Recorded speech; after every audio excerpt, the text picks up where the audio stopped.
Hello and welcome. This is Cheryl. Thank you so much for joining me today. In this video, I'm going to share some adorable die-cut Christmas cards using the new Merry Mischief Collection from Spellbinders. This here is the Deck the Paws stamp and die set. Then we have the Cozy Waddles stamp and die set and the Chimney Caper stamp and die set. And I love the fact that they have stamps in them that have appropriate sentiments suitable for the die cuts.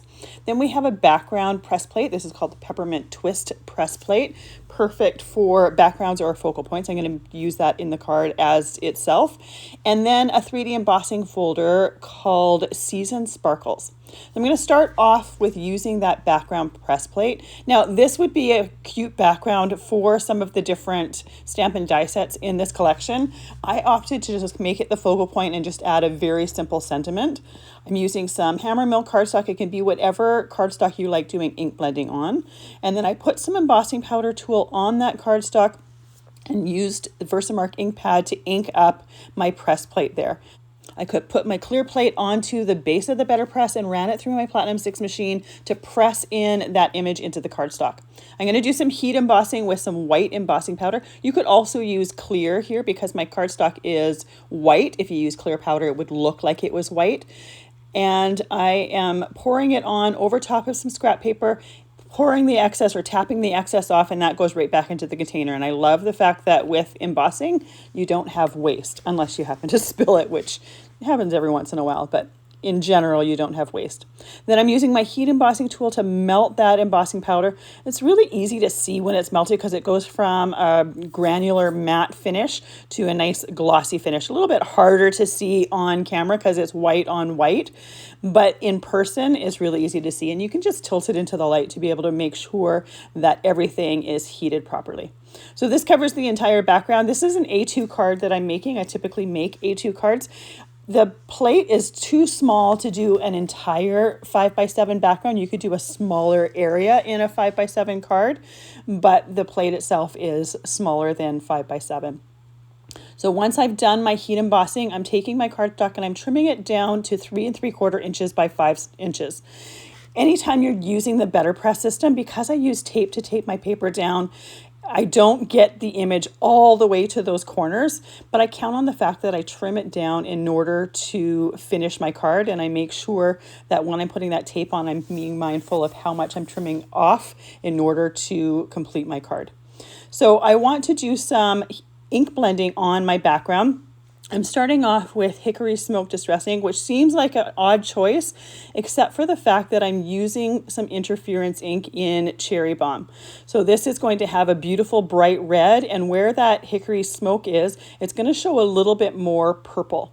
The embossing is going to resist that ink. We're going to get a little bit of ink on that embossing as I'm ink blending, but I'll use some or a paper towel and I will rub the majority of that off. The only thing that's going to be left is any of that ink that's sitting in the cracks when you emboss. When you emboss more solid areas, you get kind of a crackly finish to it, and the ink is going to sit in those areas that basically have exposed paper to them. But we'll be able to get majority of that off by using just a clean piece of paper towel and a little bit of elbow grease. You can dampen that paper towel if you want. However, I choose not to do that because the interference ink is water reactive and I don't want to get moisture on there. So I just use a dry paper towel to make sure that I don't interfere with that ink and just rub it a little bit harder to get the areas a little bit cleaner. So with that done, I'm ready to work on my mat. I have a piece of Hammermill Cardstock here that is trimmed to 4 inches by 5 1/4 inches. I'm using some of that Cherry Bomb interference ink around those edges. This is just going to make it match perfectly. It's a lot easier to do this than to try match up a solid cardstock, and it's so easy to do. And the bonus is we get that shimmer from the interference inks in there. You could also use, say, black or a dark gray to coordinate with the Hickory Smoke ink that I used for shading the outside edges, but I prefer to do it this way. I'm going to use a sentiment that I have already foiled from a previous project. This is from the Merry Messages press plate and die set, and I have it foiled with some Aura foil. This is actually solid hot foiled. I don't often use my solid hot foiled sentiments because often they're just a bit too much for whatever it is I'm creating. But for this, it's absolutely perfect because it's not competing with anything. That background is nice and bold, so it's nice to have a bold sentiment on it. And because it's solid hot foiled, the outside is that aura foil, and then the inside, the sentiment itself, is white, which is the color of the cardstock. To add just a little bit of a different texture, I'm using some Stardust Stickles on some of the lines of that twist background. I want to make sure to keep it on that embossing line because it will react to the ink because the ink is water reactive or moisture reactive. So I want to make sure to leave it on that embossing just to get that sparkle from it and that difference in texture, but not to change that ink. So it's a little bit harder to see on camera. It doesn't catch the light quite as much. I set that aside to completely dry, but it really does add a really nice texture to that background of that card. For my next card, I'm using the Cozy Waddles stamp and die set. I have everything die cut. Most of it is black and white cardstock, but I also have the legs and beaks die cut out of carrot cardstock. And then for the scarf, I use the glitter finish in the Ruby Treasured cardstock pack just to give it some sparkle and some holiday bling, shall we say. So I'm going to glue the penguins together first. I put on their little bodies as well as their faces. Then I go to do their beaks. Their beaks are really quite tiny, so the easiest way is to put a dot of glue and then use a jewel picker to pick up that piece and then place it where I want it to go. I'm using Barely Art glue in a fine line bottle. I use this for pretty much everything. It sticks really, really well, but with liquid glue, you get that wiggle room. So you get a little bit of forgiveness if you don't put it in exactly the same spot or in exactly the right spot to begin with. You can move it and shimmy it until it's perfect for your liking. With that penguin duo done, I can set that aside and work on my background. Now I want to have my sentiment stamped on the bottom of my background, but I also wanted to emboss some snowflakes from the Sparkling Snow embossing folder. So my solution is to first stamp my sentiment towards the bottom. I'm using my Misty stamping tool to do that. That way I can stamp it a couple times to make sure I have a nice crisp sentiment. And then when I go to do my embossing, I'm going to do it just a bit above that sentiment so that the upper part of my card is embossed and it doesn't interfere with being able to read that sentiment nicely. I just used some black Memento ink for stamping that sentiment. You can use whichever ink you want. It doesn't really matter. You could even use a colored ink for it. But I do find that, especially when it comes to sentiments, using a stamping tool like this is really, really helpful because you can stamp it multiple times. And if by chance you get it perfect the first time, great. But if not, you don't have to worry about trying to position that stamp in exactly the same spot. So with my sentiment done, I can put my cardstock in that embossing folder. Now I want to add a little color behind my penguin. So when I placed my paper in the embossing folder, I made sure it was against the part where the snowflakes pop up. So the opposite side of that embossing folder is flat and the snowflakes are recessed. I'm using a tumbled glass distress ink to ink that embossing folder, and then I close it, run it through my Platinum 6 machine on the stacking for 3D embossing folders. And I don't run it all the way to the end. I don't want to create a ridge at the end of that embossing folder.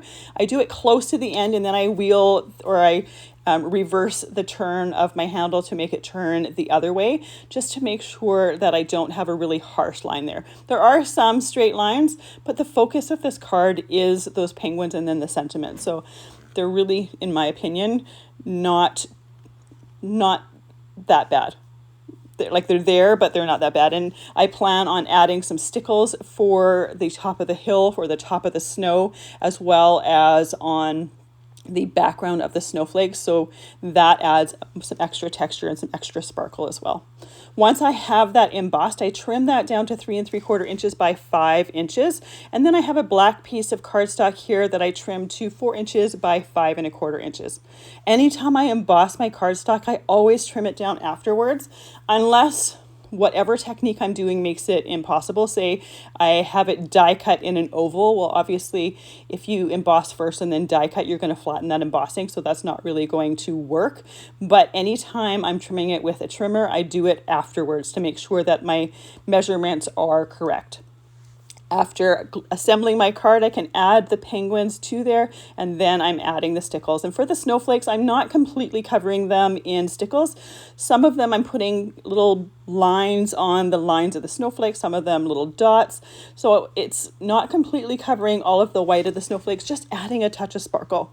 I like to use Stardust stickles, so it has an opalescent finish to it. The stickles themselves, or the glitter particles themselves, are fairly tiny, and once that glue completely dries, it just adds some sparkle to that background when you tilt it into the light. It doesn't, you can see it doesn't add any color to those snowflakes at all. So we're not changing them, and we're not changing the background really. We're just adding some extra texture and a little bit more holiday bling. So with the stickles on there, I can set those aside to completely dry and start working on my next card. So for the next one, I'm using the Deck the Paws stamp and die set. This is an adorable Christmas tree costume, basically, with a dog. It's so cute, perfect for dog lovers. So I'm going to start with assembling the tree itself. The tree is die cut out of fern cardstock, and then I have some glitter finish cardstock from the White Treasured cardstock pack for the edges of the tree, just to add a little bit of extra sparkle to them. If you don't want that sparkle there, you could just use white cardstock and that would work fine.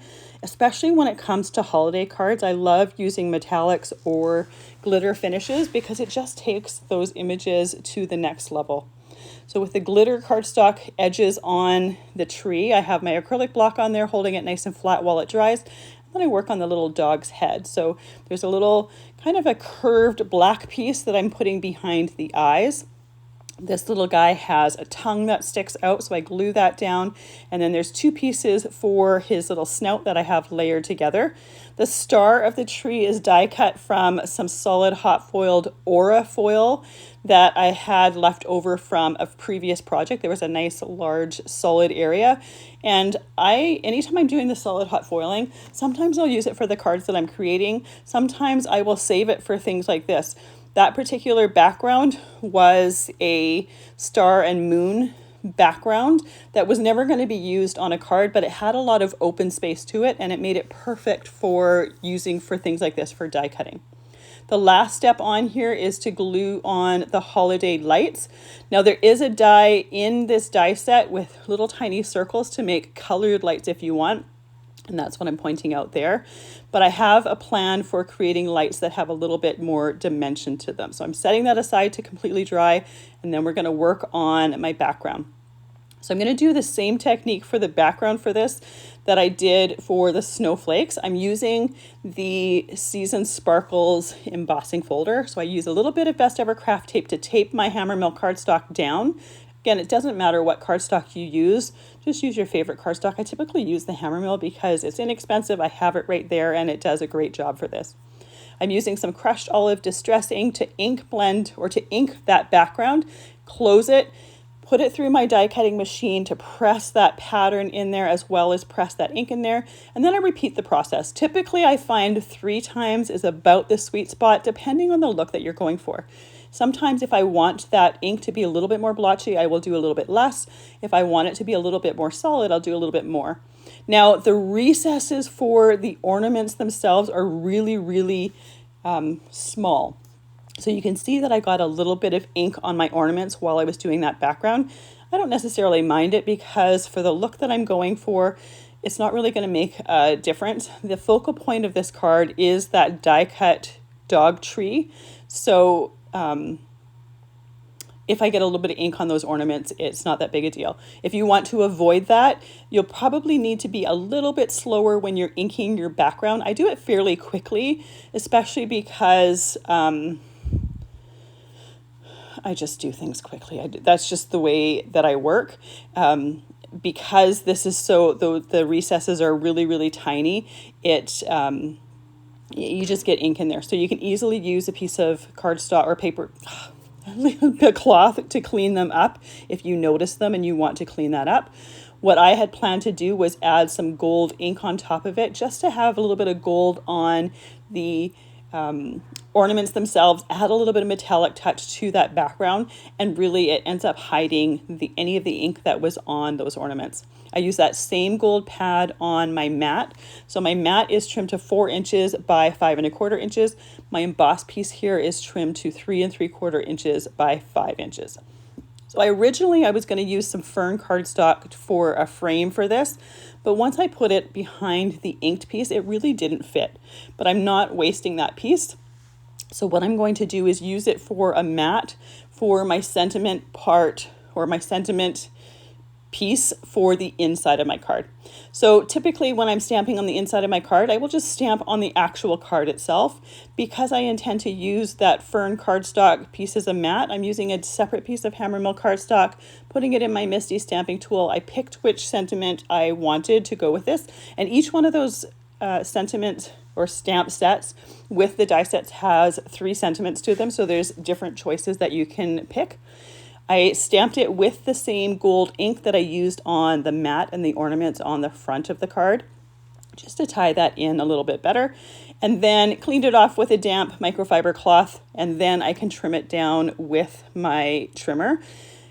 My fern cardstock mat is trimmed to 4 inches by 5¼ inches. So my sentiment piece, I trim that down to 3¾ inches by 5 inches. You can see that I have a die cut right out of the middle of that mat. This is the piece that I used to die cut that tree out of. I do this often. Whenever you're having cardstock on top, unless it's really thin, like vellum that you can see through, you're never going to know something was die cut out of this. I've done it for years and no one has ever known unless I've told them.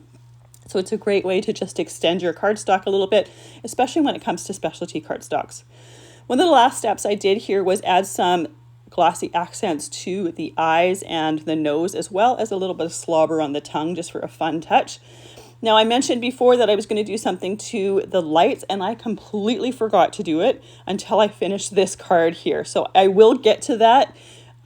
When I was doing the process, I totally forgot about it. I was excited to do this Santa card, so I will finish that in a moment. So for the Santa card, this is the Chimney Caper stamp and die set that I'm going to be using, but I wanted to do the background first because I wanted to do some splatter on there and give that a chance to dry while I was assembling my die cuts. So for the background, I'm using the same tumbled glass ink that I used for the first card, plus some Broken China and Uncharted Mariner. And then I'm pulling out the Sparkle Splatter Effects. This is a new product from Spellbinders. It came out in July, but I really love using it for splatter for the backgrounds, especially for splatter that kind of looks a little bit like falling snow because it has a bit of a silver shimmer to it. So I splattered that and then set that aside to dry, and I will assemble my die cuts while that is drying. So for my chimney here, I have the base of it die cut out of poppy cardstock. The detail part of it is die cut out of some raven cardstock. And I use that same poppy cardstock for the base of Santa here. For the black belt and the black boots, I'm using some mirror cardstock from the Black Treasured Cardstock pack. It has a really nice glossy finish to it, so it was going to work perfect for the boots as well as the belt. And then the white pieces here are die cut out of the white glitter from the Treasured Cardstock pack, just to give it a little bit of extra sparkle. You could even use velvet cardstock for this and that would look fantastic. Or you could use plain white cardstock. If you don't like having that much texture to your die cuts and die cut elements, you don't necessarily have to. I think it adds just a little extra touch to it, and it's my preference, but it's not absolutely necessary. For the little belt buckle here, this one was also die cut out of that solid hot foil piece that I die cut the star for the dog on. So again, another great way to use that and make that go a little bit further. The snow piece on top of the chimney there was the glitter cardstock from the White Treasure Cardstock pack, as well as this bottom piece. This is like snow on the roof. So I'm gluing that to the bottom of my ink blended background. Then I will glue the chimney on there, and then I will glue Santa in the chimney. I'll let that dry for a few moments and then just use my shears to trim off the excess of that glitter cardstock that's sticking out the sides of that background there. While waiting for that glue to dry, I might as well stamp my sentiment on the inside of the card. I never mentioned it until now, but you may notice that every time I pull out one of the stamp sentiments that I haven't used, I use a white eraser on it. I rub the stamping surface and it just takes any manufacturing residue off of that stamp and helps it take ink just a little bit better. I do this anytime I open up a new stamp set. I do the entire stamp set. It only needs to be done this one time, so you don't need to repeat this process every single time. But that way I know that I've given it the best chance of taking ink. Again, I'm using that Misty stamping tool to position that stamp and stamp it with the black Memento ink. And now I'm ready to start assembling my card. So I have a piece of black cardstock here trimmed to 4 inches by 5¼ inches. You can see that I have die cuts out of here. This is where I did the detail piece for the chimney. I had also originally die cut the belt and the boots out of this and then changed my mind and chose to use the mirror cardstock from the black or the onyx treasured cardstock pack. Then I add my background with all of my die cuts. This is the point here where I realized that I hadn't added what I wanted to for my lights. So I wanted to make my lights gold to coordinate with the gold on the dog's hat or the star, as well as the gold on the background and the mat. So I'm using gold Nouveau drops for those lights. It's going to give them some dimension. It makes it really, really easy to color in those lights. You could even use colored Nouveau drops for this. If you want your lights to be colored, that would be a fantastic option. It's just a little bit easier than die cutting a bunch of circles and then gluing each one of those on individually. And I just really like the pearl finish to it as well as the dimension it gives. So I set that aside to dry, and now our cards are completely finished. We have the first one, which is the chimney caper one. This is such a fun and adorable one for Christmas, just a fun spin on it. Then we have our Deck the Paws card with those Gold Nouveau lights, the sentiment in the center or the inside, as well as that ornament background. And I inked that background green to make it look like a large tree with ornaments on it, just to kind of tie in with the tree costume on the dog. Then we have our Cozy Waddles Stamp and Die card with that beautiful snowflake background, and those penguins are just absolutely adorable. The glitter cardstock on their scarf just takes it to the next level. And then our very first card with the Peppermint Twist BetterPress background. This would also be great as a foiled background and then do the inking on it as well, but just a fun background for Christmas or holiday cards. Thank you so much for joining me today for the adorable die cut Christmas cards. I really appreciate all of the time that you spend with me. I hope you have a fantastic day.